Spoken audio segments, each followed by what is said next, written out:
Hello दोस्तों। आज हम एक ऐसी मूवी के बारे में बताने जा रहे हैं जिसमें हॉरर ड्रामा रोमांस रिवेंज वो सब कुछ है जो मूवी में चार चांद लगाता है। और यह मूवी रसिया और यूक्रेन के युद्ध के टाइम रशियन सोल्जर द्वारा यूक्रेनी महिलाओं के साथ किए गए दुर्व्यवहार को दर्शाती है। कहानी की शुरुआत होती है एक अंधेरी खौफनाक रात से, जहां एक घने जंगल में एक लेडी किसी से अपनी जान बचाकर इधर उधर भाग रही थी और ये काफी जख्मी भी थी। भागते भागते ये एक घर के पास आती है जहां लाल रंग की रोशनी दिखाई दे रही थी। इससे पहले कि ये कुछ समझ पाती, यहाँ एक काली परछाई आकर इस लेडी पर अटैक कर देती है और इसे गार्डन से पकड़कर ऊपर उठा लेती है। ये एंटिटी इस लेडी के सामने एंड्रे नाम लेती है और ये नाम सुन ये लेडी नींद से घबराई हुई जाग जाती है। भले ही ये भयानक सपना था, लेकिन ओलेना इससे बहुत ज्यादा डर जाती है। ओलेना को समझ नहीं आ रहा था कि आखिर सपने में वो एंटिटी था कौन और उसने एंड्राय नाम क्यों लिया। यही सब सोचकर ओलेना काफी डरने लगती है और फिर अपने फियांसे के पास जाती है जिसका नाम था एंड्री। ये दोनों एक साथ काफी खुश थे। एंड्री ओलेना दोनों कुछ हसीन मोमेंट्स एंजॉय करते हैं और यहाँ हम देख पाते हैं कि दोनों एक दूसरे से बेहद प्यार करते हैं और जल्दी शादी के बंधन में भी बंधने वाले हैं और दोनों फिलहाल यूक्रेन में एक साथ रहते हैं। एंड्री ओलेना के लिए नाश्ता वगैरह बनाकर अपने काम पर चला जाता है, लेकिन अब भी ओलेना के दिमाग में वही बुरा सपना घूम रहा था। इसलिए ये अपनी आंटी को कॉल करती है जिनका नाम येवदोकिया था। ओलेना अपने नाइटमेयर के बारे में येवदोकिया को बताती है कि सपने में डेथ एंड्री को लेने आई थी। ये सुन येवदोकिया काफी परेशान होती है और कहती है अब वक्त आ गया है कि तुम एंड्री को कहीं दूर भेज दो और उसे कहां और कैसे भेजना है ये तुम अच्छे से जानती हो। इसके बाद हम ओलेना और एंड्री को एक साथ देखते हैं जो दोनों बहुत खुश थे क्योंकि आज इनकी एनिवर्सरी थी। ये दोनों इस सेलिब्रेशन के लिए एक छोटी सी पार्टी रखते हैं और एक दूसरे के साथ अपनी फीलिंग्स शेयर करते हैं और फिर इंटीमेट होते हैं। लेकिन इनकी ये खुशी जल्द ही दुहक में तब्दील हो जाती है क्योंकि ये साल था 2022 का, जब रूस यूक्रेन पर हमला कर देता है और रूसी सैनिक यूक्रेन में घुस आते हैं। ये एक्टिविटीज और अथॉरिटीज को किडनैप कर लेते हैं। रूसी सैनिकों की वजह से यूक्रेन के आम लोग भी काफी डरे हुए थे, इसलिए ये अपने अपने घरों में छुप कर रहते हैं। इधर एंड्री और ओलेना भी अपनी जान बचाने के लिए यहाँ से भागने का फैसला करते हैं, लेकिन इस वक्त यूक्रेन की हर जगह रूसी सैनिकों के अंडर में थी। इसलिए ओलेना एंड्री से कहती है कि हमें आंटी येवदोकिया के पास चले जाना चाहिए क्योंकि आंटी येवदोकिया का घर शहरी इलाके से दूर जंगल के बीचों बीच सुनसान जगह में बना हुआ था। ये घर वर्ल्ड वॉर के टाइम पर भी था जहां कोई भी सैनिक नहीं पहुंच पाया था। इसीलिए ओलेना एंड्री से वहीं चलने की जिद करती है और एंड्री भी मान जाता है और दोनों गाड़ी में बैठकर जा ही रहे होते हैं कि रास्ते में कुछ रूसी सैनिक इनकी गाड़ी रोक लेते हैं और इनसे पूछताछ करने लगते हैं और इनकी तलाशी भी लेते हैं। एंड्री इनसे बचने के लिए काफी अच्छे से बात करता है, पर ये रूसी सैनिक ओलेना के साथ मिसबिहेव करना शुरू कर देते हैं। पर एंड्री किसी तरह बस यहाँ से निकलना चाहता था, इसलिए ये इनसे कुछ नहीं कहता और गुस्सा शांत करके बैठा रहता है। सभी पूछताछ करने के बाद भी ये लोग इन्हें नहीं जाने देते, बल्कि ये सैनिक अपने चीफ से ओलेना की डिमांड करते हैं ताकि ओलेना के साथ इंटीमेट हो सके और चीफ भी इसके लिए राजी हो जाता है। परमिशन मिलते ही ये सैनिक ओलेना के पास पहुंच जाते हैं और उसे टच करने की कोशिश करते हैं, लेकिन ये सब देख एंड्रे का खून खोल जाता है और ये इन सैनिकों पर गोलियां चलाना शुरू कर देता है। इस अटैक में एक सोल्जर मारा जाता है जबकि दूसरे सोल्जर का पैर काफी ज्यादा जख्मी हो जाता है। जैसे तैसे ये दोनों बचते बचाते अपनी आंटी येवदोकिया के घर आ जाते हैं। घर पहुंचने के बाद ओलेना अपने डॉग को जल्दी से गाड़ी से बाहर निकालती है क्योंकि गोलियां चलने के दौरान ये भी काफी जख्मी हो गया था। इसलिए ये डॉग के ट्रीटमेंट के लिए डॉग को आंटी को सौंप देती है, लेकिन तभी ओलेना अपने हाथों पर लगा खून नोटिस करती है और जब ये एंड्री के पास जाकर देखती है तो वो घायल होता है और इसे भी गोली लग चुकी थी। एंड्री की हालत बहुत ज्यादा खराब थी। ओलेना इसे संभालने की कोशिश करती है पर कोई फायदा नहीं होता। एंड्री का जख्म इतना गहरा था कि वो इसकी जान ले लेता है और ओलेना अपने ही हाथों में अपने प्यार को मरता हुआ देख बहुत रोने लगती है। ओलेना एंड्री को ठीक करने की बहुत कोशिश करती है, लेकिन अब एंड्री के जाने का वक्त आ चुका था। डेथ एंड्री को लेकर अपने साथ चली जाती है और यही साइन ओलेना को बार बार अपने सपनों में भी मिल रहा था जो कि अब सच हो चुका था। इधर हम उन्हीं सैनिकों को देखते हैं जो अब ऐसे साथ बिहेव कर रहे थे जैसे कुछ हुआ ही ना हो। ये बिना किसी दुख के अपने सैनिक साथियों का जरूरी सामान निकाल लेते हैं और जो जेखिशमी होते हैं उन्हें ट्रीटमेंट देकर बेफिक्र होकर बैठ जाते हैं। ओलेना के लिए एंड्री की मौत को एक्सेप्ट करना बहुत मुश्किल था। ये एंड्री की डेड बॉडी को देखकर फूट फूट कर रोने लगती है। ओलेना को इतना परेशान और बदहवास देख आंटी येवदोकिया इसके पास आती हैं और इसे समझाते हुए कहती हैं सब ठीक हो जाएगा। इस पर ओलेना कहती है कि मुझे कुछ ठीक नहीं करना, बस मुझे एंड्री चाहिए। ओलेना आगे कहती है कि मैं कई लाइफ जी चुकी हूँ, हजारों युद्ध मैंने देखे हैं, कई लोगों को खोया है, लेकिन एंड्री को खोने का दुख सबसे बढ़ा है। मैंने पहली बार एडीएन नराई के साथ एक नॉर्मल लड़की बनकर प्यार को फील किया था, लेकिन मुझसे ये खुशी भी छीन ली गई। ओलेना फैसला करती है कि जिन लोगों की वजह से एंड्री की जान गई है अब वो उनको भी कभी सुकून से नहीं जीने देगी, बल्कि उन्हें तड़पा तड़पा कर मौत की नींद सुलाएगी। ओलेना कहती हैं कि मैं उनका जीना इतना मुश्किल बना दूंगी कि उन्हें जिंदगी से ज्यादा मौत आसान लगेगी। इतना कहकर ओलेना यहाँ से जाने लगती है और आंटी यवदोकिया से एंड्री की डेड बॉडी जलाने को कहती है, जबकि खुद कुल्हाड़ी लेकर यहाँ से घर में बनी एक सीक्रेट दीवार के पास जाती है और कुल्हाड़ी की मदद से इसे तोड़ ढाने लगती है और फिर दीवार तोड़कर एक सीक्रेट चैम्बर में चली जाती है। इसमें ब्लैक मैजिक और सुपरनैचुरल चीजें मौजूद थी जो कि काफी खतरनाक थी। ओलेना एक मैजिकल मिरर के सामने जाकर खड़ी हो जाती है और एक एक कर अपने सारे कपड़े उतार देती हैं और यहाँ हम देखते हैं कि ओलेना के दोनों हाथों की कलाई पर टैटूज बने हुए हैं, जबकि जादुई शीशे में देखने पर ये टैटूज बेड़ियां नजर आती हैं। ओलेना इन टैटूज जो कि बेड़ियां थी उन्हें कट लगाकर तोड़ देती हैं और जो सुपरनैचुरल पावर इसने एंड्री के लिए छोड़ दी थी उन्हें फैला देती हैं।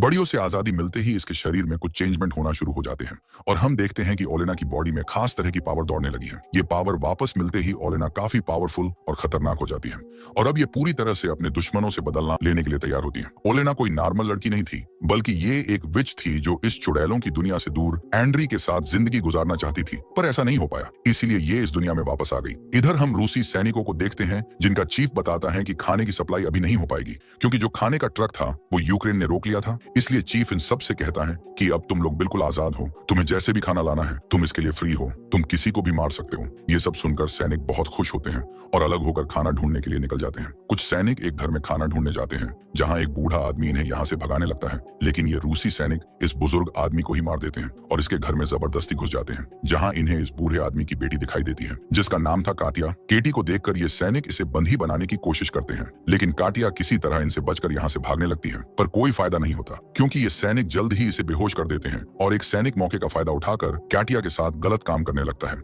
जब काटिया को फील होता है तो ये होश में आ जाती है और जोर से चीखने चिल्लाने लगती है, लेकिन ये सैनिक इस पर बिल्कुल रहम नहीं करता। वहीं दूसरी तरफ कुछ सैनिक मौज मस्ती के लिए एक घर पर शूट करने लगते हैं।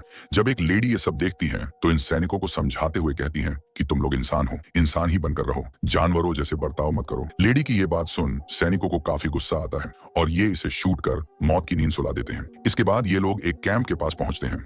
यहीं काटिया को भी लाया जाता है ताकि सभी सोल्जर्स का मनोरंजन हो सके, लेकिन तभी हम ओलेना को देखते हैं जो कि खून से एक रिचुअल परफॉर्म करती है। ये उस सैनिक पर किया गया था जिसको अंद्रिया ने गोली मारकर एक पैर जख्मी कर दिया था। ओलेना के इस रिचुअल से इस सैनिक का खज्मी पैर और ज्यादा घायल हो जाता है। इसमें बहुत ज्यादा दर्द होता है जिसे बर्दाश्त कर पाना बहुत मुश्किल था और फिर इस सैनिक के मुंह से बालों का गुच्छा और एक पेपर का टुकड़ा बाहर निकलता है जिस पर लिखा था कि ये जंगल तुम सब की कब्र बन जाएगा। ये सब पढ़ने और देखने के बाद ये सोल्जर बहुत ज्यादा डर जाता है और इसकी हालत इतनी खराब हो जाती है कि ये यहीं मर जाता है। इधर चीफ को भी सपने में ओलेना खून से सनी हुई दिखाई देती है जो इन सबको मारने की बात कहती है। ये देख चीफ काफी घबरा जाता है और सोल्जर्स से काटिया को यहाँ से दूर ले जाने के लिए कहता है। चीफ की बात मानकर सोल्जर्स काटिया को एक सुनसान जगह पर फेंक देते हैं और यहीं ओलेना भी आ जाती है जो काटिया से पूछती है कि क्या तुम्हें बदला चाहिए। काटिया कोई जवाब नहीं देती, लेकिन उसकी आंखों में छुपा दर्द बदला लेने की मांग करता है और ओलेना भी समझ जाती है। इधर जब एक सोल्जर यूरिन करने जाता है तो यूरिन की जगह खून निकलने लगता है। ये देख सोल्जर काफी ज्यादा परेशान हो जाता है। इसके बाद हमें दो सैनिक दिखाए जाते हैं जिनमें से एक को ओलेना अपने काबू में करने की कोशिश करती है और जब इसे मारने के लिए आती है, लेकिन इसकी फैमिली फोटो देख इसे नहीं मारती, बल्कि अब ये दूसरे सैनिक को पैसों का लालच देती है। जमीन पर इतने सारे पैसों को देखकर ये सोल्जर लालच में उसके पास जाने लगता है। अगली सुबह जब सब सोल्जर्स अपने फोन देखते हैं तो सबको एक ही मैसेज मिलता है जिसमें लिखा था कि तुम सबकी कब्र इसी जंगल में बनेगी। ये पढ़ने के बाद सभी सोल्जर्स काफी घबरा जाते हैं, लेकिन चीफ इस पर ज्यादा ध्यान नहीं देता क्योंकि ये भूत प्रेत और काली शक्ति पर बिल्कुल भी यकीन नहीं करता था, बल्कि चीफ इसे दुश्मनों की एक चाल बताता है और सभी सोल्जर्स को अलर्ट रहने के लिए कहता है। लेकिन तभी एक सैनिक सभी लोगों को जंगल की एक ऐसी जगह ले जाता है जहां बहुत सारी वुडू डॉल्स लटकी हुई थी। इसके बाद ये लोग अपने एक सैनिक साथी को देखते हैं जो पेड़ से बंधा हुआ था। इसके बाल उखाड़ दिए गए थे, होंठ सिल दिए गए थे और पेट भी फटा हुआ था। इतनी बुरी कंडीशन देख सभी शॉक्ड रह जाते हैं और एक सोल्जर अपने साथी को बचाने के लिए जैसे ही अपना कदम आगे बढ़ाता है वैसे ही ये पैडेज से बंधा सोल्जर ब्लास्ट होकर मारा जाता है क्योंकि ओलेना ने इसके आगे ही बम ट्रैप बिछाया हुआ था। ये देख सभी सोल्जर उस सोल्जर पर गुस्सा करते हैं और कहते हैं कि तुम्हें ऐसा आगे नहीं बढ़ना चाहिए था। इधर हम ओलेना को देखते हैं जो काफी पावरफुल रिचुअल परफॉर्म कर रही थी। इसके अंदर ये एक डीमन को समन करती है और फिर इस डीमन को अपने अंदर समा लेती है ताकि उसकी शक्तियां इसे मिल सके। जब येवदोकिया अपने घर के बाहर निकलकर देखती हैं तो वहां बहुत सारी डेड बर्ड्स की बारिश होती है। ये देख येवदोकिया डर कर जल्दी से ओलेना के पास आ जाती हैं और जब ओलेना को देखती हैं तो समझ जाती हैं ओलेना अपने बदले को लेने के लिए काफी आगे बढ़ चुकी है। ये सब ओलेना के लिए भी काफी डेंजर था, इसलिए येवदोकिया ओलेना को समझाने की कोशिश करती है कि तुमने अगर ये सब अभी नहीं रोका तो इसका खामियाजा तुम्हें भी भुगतना होगा। लेकिन ओलेना इसकी एक नहीं सुनती और कहती है कि मुझे अपने अंजाम की परवाह नहीं है, मैं बस अपने बदले के लिए किसी भी हद तक जा सकती हूँ, मैं मर भी गई तो मुझे कोई गम नहीं। ये सुन येवदोकिया कहती है कि मैंने ही तुम्हें विच बनाकर एक नई जिंदगी दी थी और अब तुम मुझे ही अकेला छोड़कर जाना चाहती हो। ओलेना येवदोकिया की कोई भी बात नहीं सुनती। इधर हम एक सैनिक को देखते हैं जिसे अपनी फैन मिली फोटो मिली थी। इस फोटो में उसकी वाइफ और उसका बेटा खून से सना हुआ था क्योंकि ओलेना ने इन दोनों को मार दिया था और इसी फोटो की मदद से इन्हें मारने के लिए रिचुअल भी परफॉर्म किया था। ये देख सोल्जर बहुत डर जाता है और अपनी फैन मिली को देखने के लिए घर जाने की जिद करने लगता है, लेकिन चीफ शहर जाने की इजाजत नहीं देता, इसलिए ये खुद ही टैंक लेकर निकल पड़ता है।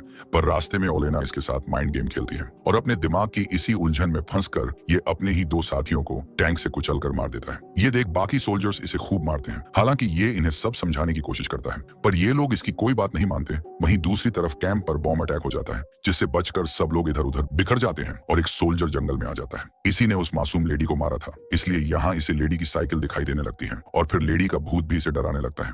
ये सोल्जर अपनी जान बचाने के लिए भागता है और तभी इसके सामने चीफ आ जाता है जो इसके माथे पर एक सिंबल बनाते हुए कहता है कि तुम्हारा मरने का टाइम आ चुका है। यानी ये चीफ नहीं बल्कि ओलेना ही थी जो इसे मार देती है। ओलेना इसे मारने के बाद बड़ी बेरहमी से इसका दिल निकाल लेती है और अपने घर चली जाती है। जब बाकी सोल्जर्स इसके पास आकर इसकी डेड बॉडी देखते हैं तो हैरान रह जाते हैं क्योंकि इन्हें यकीन नहीं होता कि दुश्मन इस हद तक जा सकते हैं। यहीं एक सोल्जर सुपरनैचुरल पावर की बात कहता है, पर चीफ इन सब में बिलीव न करने की वजह से उसे डांट कर चुप करा देता है। इधर जब आंटी येवदोकिया ओलेना को सोल्जर का दिल खाते हुए देखती है तो काफी डर जाती है और ओलेना को समझाने की फिर से कोशिश करती है, पर ओलेना इसे हर्ट करते हुए कहती है कि मुझे और पावर चाहिए। थोड़ी देर बाद जब ओलेना अपने होश में आती है तो ये येवदोकिया से अपनी गलती की माफी मांगती है और फिर यहाँ से चली जाती है।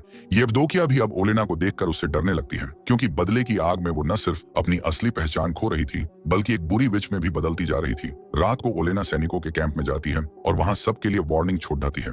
अगली सुबह जब सोल्जर्स मरे हुए सैनिकों की बॉडी जगह पर नहीं देखते हैं तो काफी घबरा जाते हैं और जल्दी डेड बॉडीज को ढूंढने निकल पड़ते हैं और आगे बढ़ने पर इन्हें वो डेड बॉडीज पेड़ पर लटकी हुई दिखाई देती हैं। ये सब देख एक सोल्जर इतना ज्यादा डर जाता है कि ये खुद को ही मार लेता है क्योंकि ये ओलेना के हाथों नहीं मरना चाहता था, इसलिए ये ओलेना का सामना करने से अच्छा खुद को ही खत्म कर लेता है। इसके बाद उस सोल्जर को दिखाया जाता है जिसने कटिया के साथ गलत काम किया था। इसके प्राइवेट पार्ट से कीड़े मकोड़े निकलने लगते हैं और ये दर्द से बुरी तरह तड़पने लगता है और खुद को बचाने के लिए ये कटिया के घर ही पहुंच जाता है, जहां कटिया अपना बदला लेने के लिए इसे मारने ही वाली होती है कि ये सोल्जर इसके सामने गिड़गिड़ाने लगता है और कटिया इसे नहीं मारती। लेकिन तभी ये सोल्जर अपनी गन उठाकर कटिया को मारने ही वाला होता है कि कटिया इसे मार देती है। वहीं दूसरी तरफ ओलेना सभी सोल्जर्स को दिखाई देती है जिसे पकड़ने के लिए सब इसका पीछा करते हैं और दो सैनिक तो आपस में ही भिड़ जाते हैं और एक दूसरे को मार देते हैं, जबकि चीफ और बाकी सैनिक ओलेना को शूट करने लगते हैं जिससे ओलेना काफी जख्मी हो जाती है और ये जान बचाने के लिए तुरंत घर आ जाती है। येवदोकिया ओलेना के शरीर से बुलेट्स निकालती हैं और कहती हैं कि हर एक मौत का बदला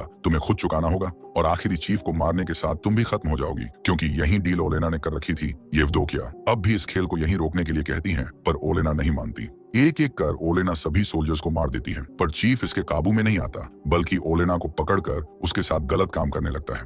पर तभी हम देखते हैं कि ओलेना उसके पीछे खड़ी है, यानी ये जिसके साथ गलत काम कर रहा था वो इसी का सोल्जर था और ये सब ओलेना का मायाजाल था। ओलेना चीफ को तड़पाने लगती है और मारने ही वाली होती है कि तभी यहाँ आंटी येवदोकिया आ जाती है।